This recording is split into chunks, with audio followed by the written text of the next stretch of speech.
Welcome back to Fast Politics, Josh Marshall. Thanks for having me. It's a hard time in celebrity journalism, but it's also a hard time in political journalism. Let's talk about political journalism. I think we start by talking about the Pentagon, because the Pentagon got rid of all its real journalists and has replaced them with such luminaries as Matt Gaetz, who is technically not a journalist. I mean, he's a lot of things. I mean, technically, I right? think officially, yeah. I mean, Yes, officially. He at is every level, he's not a journalist. he's a lot of things. He was almost our attorney general. He Yes. was a congressman from the Rubio red district of Florida's first, and he is a sex predator. I don't know, an accused sexual something bad. Yeah, Discuss. I guess he is in that category, like many men today, of sort of clearly did various predator things, but you don't have like a signed warrant from the government, Yes. right? So everybody kind of tiptoes around it or something. I Right. mean, it is a Not good. it's part of Trump world. It's like in the mafia where you need to have done a stint in prison, and you need to have killed at least one person before you can be sort of like a made man in the mafia. And in the MAGA world, you need to have some sexual assault or rape or something like that on your collar to really be, Corey Lewandowski, Trump, Matt Gaetz, Yeah, I mean, I Gaetz. think Sorry. Gaetz. No, I think that's correct. So let us go and journey into. You had Laura Loomer, you had Pizza Jack, most famous for spreading Pizzagate. That guy is now Oh, in right. the Pentagon. Yeah, What is it? What is his last name? Pus. Posobiec. Oh yeah, Posobiec. I've always just left it It's unstated since I've never knew how to.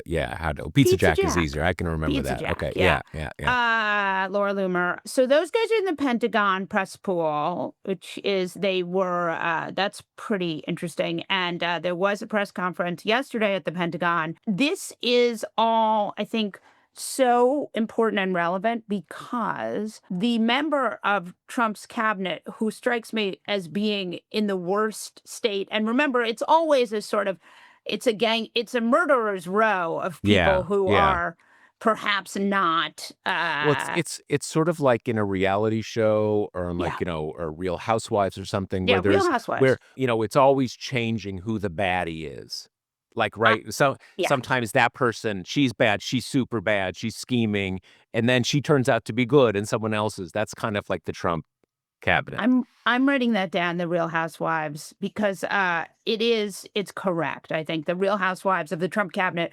So anyway, usually it's Bessent's time in the barrel, especially when it comes to the Fed and the economy cratering. Yeah. A lot of reasons to focus on Scott Bessent. But this week, it's everyone's favorite weekend cable news host, Whiskey Pete.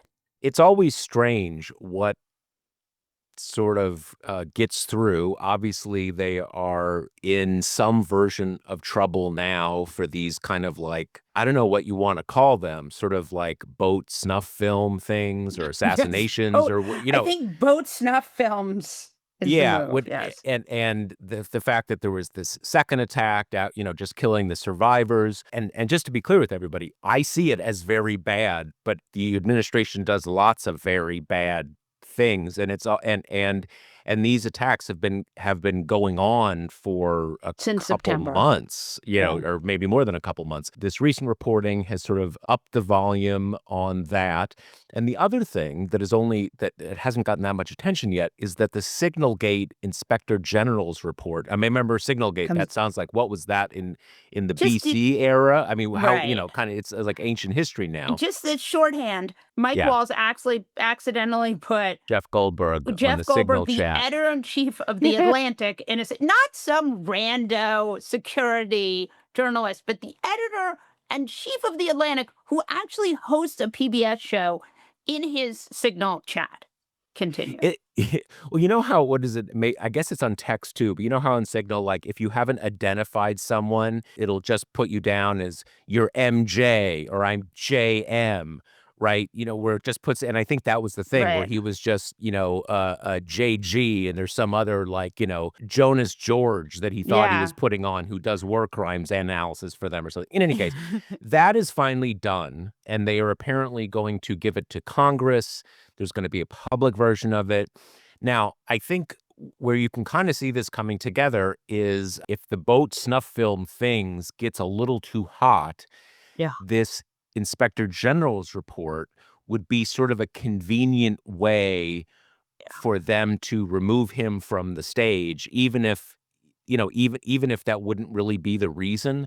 So it Mhm. it does put him in a kind of, I doubt anything is going to happen because I'm sure Trump loves the boat attacks, and I just don't. We've seen there's already been a couple times where the White House and or Trump wanted to drop Pete Hegseth. It happened at the very beginning when he was nominated, right? There was a point at which Joni Ernst was, Right. was against him, Because and she he had done work on sexual assault in the military and had yeah, found which in a his funny way, so had Pete Hegseth, just in right, a different exactly. sense. Yeah. Sort of famously, JD Vance was sort of squiring him around Capitol Hill, and he like intentionally got into this shouting match with some reporters, and Trump loved it. And after Mhm. that, Trump apparently went to Susie Wiles or whoever and said, like, I want this guy. That was awesome. And that got him the thing. And then there was a brief period where after the Signalgate thing first happened, where he seemed like he was in a little trouble, but he did a similar thing. So Pete Hegseth knows how to tickle Donald Trump in the right way. Let's put it that way to bring him on side. So I don't expect him to get canned, but if things moved in the wrong direction, that IG report is again, it's sort of like a trap door under Yeah. him that they could Yeah. choose to yank at any moment and would, kind of bring everything together. It is interesting just this thing you say about Trump loving people fighting, because that is absolutely true, and it is such a great example of how Trump makes everyone worse, Yep. right? Like, so you're incentivized by Trump to be worse than you Yeah. might otherwise be. Which is Incredible. challenging, I think, with Pete Hegseth. He You does it. know. Yeah, he He's does it. able to. He does Yeah, it. yeah. It's a miracle. Mhm. But yeah, so no, I think that's very interesting. So the question of whether he stays is a real one. I agree. I think he ends up staying because Trump's whole thing is that he just keeps everyone no matter what and he doesn't care. But where you could see a world where Trump decides it's too much. He also remember they didn't present it as that. They sort of exiled him to the UN, but they did fire Mike Waltz Right. over that. I mean, and it was interesting how it was sort of what was Connie's husband's name in The Godfather? Am I remembering this? The guy who gets it at the end of Godfather Right. 1 where they Right. strangle him in the car, Right. Right. where that was sort of like the Mike Waltz thing that you don't exact the punishment at the time. You Right. you you let it ride. And the same thing would happen with Fredo, right? Right. These things ride for a long time until the convenient moment comes, and then it was time for Mike Waltz because he wasn't fired at the time. It was, I don't know, a month or maybe 2 months later or something like that. So, who knows? But it does seem like Pete Hegseth is sort of doing all the things that Trump wants and doing it. He Yeah. did the Department of War, he kicked That's out right. the reporters, he does the snuff films. Although, it's interesting. Like many people, I have been genuinely mystified. Like, what are we doing with Venezuela? Like, and I don't mean that in like a rhetorical No. sense. Like, what is the plan here, and why are we what is happening here? And my understanding is that even though we sort of associate this with the Pentagon, that it's really Marco Rubio Yeah. who It is the seems who is 100% the Marco. Yeah. driver of this. And that makes sense because of his, connection with Cuban exile Yeah. politics, which obviously has a heavy overlap with Florida Venezuelan exile voters. politics. And also Marco needs a brand, a post-Trump brand, other Yes. than being thirsty or sweaty or looking awkward, right? Small, little. Yeah, or looking small, being Yeah. little Marco or what, Yeah. I think that was it. So I assume this is also, because this with certain elements of the right and certainly a lot of the expatriate Latin American right? This is good stuff. This is like, this is like universal health care for the DSA crowd. It gets them Let's going. So let's do a minute on this special election. Yeah. Democrats, it was Tennessee's 7th district.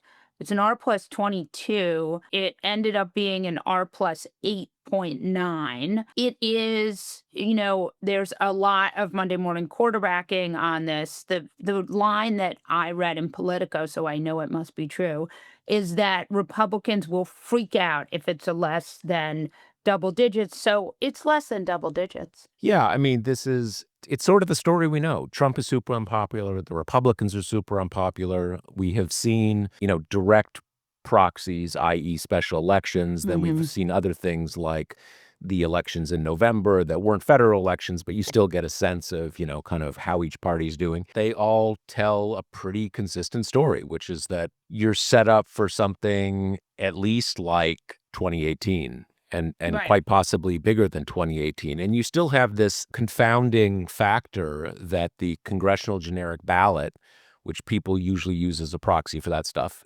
does not show Republicans that far behind. And Yeah. that has sort of thrown people and kind of, complicated people's analysis. I think there's a few reasons why that may be the case. But if you look at it in these special elections, this is an approximation. I think that the average overperformance of the Democrats in the 2018 cycle was something like 6, and now it's 10 or something. Right. Again, this is from memory. I'm just trying to give a Yeah. Yeah. sense of Yeah. scale. It is substantially It's substantially more. I don't think there's any question they're very freaked out. I think the only reason that people in the House maybe are slightly less freaked out is that they've figured they're losing the House for a while. But if you talk about shifts in the very low double digits, that starts to be the thing where people are not just worried, oh, we're not going to be in the majority anymore and it's not going to be fun. Like, I may actually lose my seat. Like, I'm in Yeah. in an R plus 10, R plus 15 district. And, if you're an R plus 15 district, you're probably okay because you can't just take, I mean, just for everybody Right.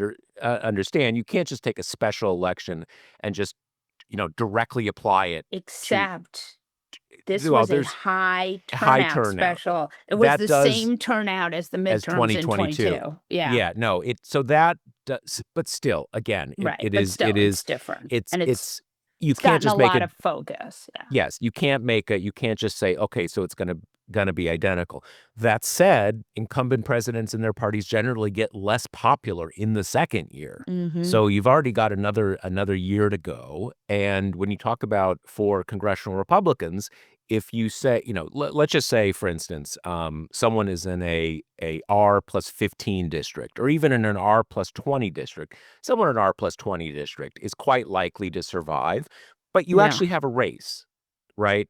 And people, generally speaking, in our 20 districts are not used to ever having a race. I expect you will see a substantial number of Republican retirements over the next 3 months or so, just because that's what happens when a party figures it's going to lose the majority. I mean, in some ways, from the outside, it looks like it'd be more fun to be in the minority because you get to yak Right. a lot. You don't have to carry the water for the speaker and stuff. Right. But I guarantee you, anybody who's ever They hate it. would It's they fucking hate it. They misery. hate Yeah. it. You get the crappy offices. You don't get It's budgets. terrible. They really, Yeah. really hate it. So, What we know we're seeing right now are a lot of resignations or we have resignations like Marjorie Taylor Greene or retirements where they're not going to resign, but they're not going to run again. And right. when you don't run again, that means that the seat is more expensive to keep, usually.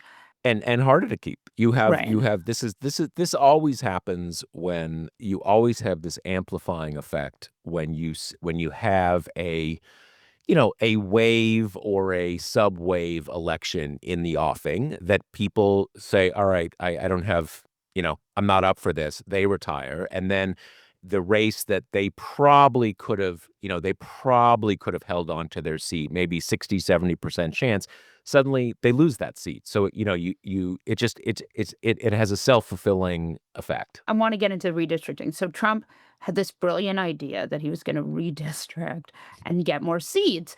And it works if Trump has the Trump turnout that he did before. So when you have an around a 10-point shift, that means that you are seeing a seat that was, so say you have a safe R plus 20, you make that R plus 9, you think you're gonna be fine. Mhm. But in a midterm where everything shifts 10 points, you're not fine, right? Yeah.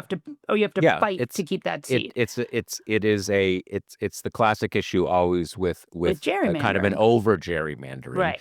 that I mean, think of it this way, that you take the levee, right? And you wanna cover more territory with it, so you carve up the top few feet of the levee and you move it over. If you have a really big storm, the levee's Yeah. is gonna fail, and that's it's just basic math. Now I have I have been told who people who really know districts well that the Texas gerrymander Yes. apparently is pretty smartly done, that It's too big to fail. Yeah. kind of, yeah, that there's kind of no way it can be overwhelmed. And again, these are people who really know districts Yeah, that's who what say that.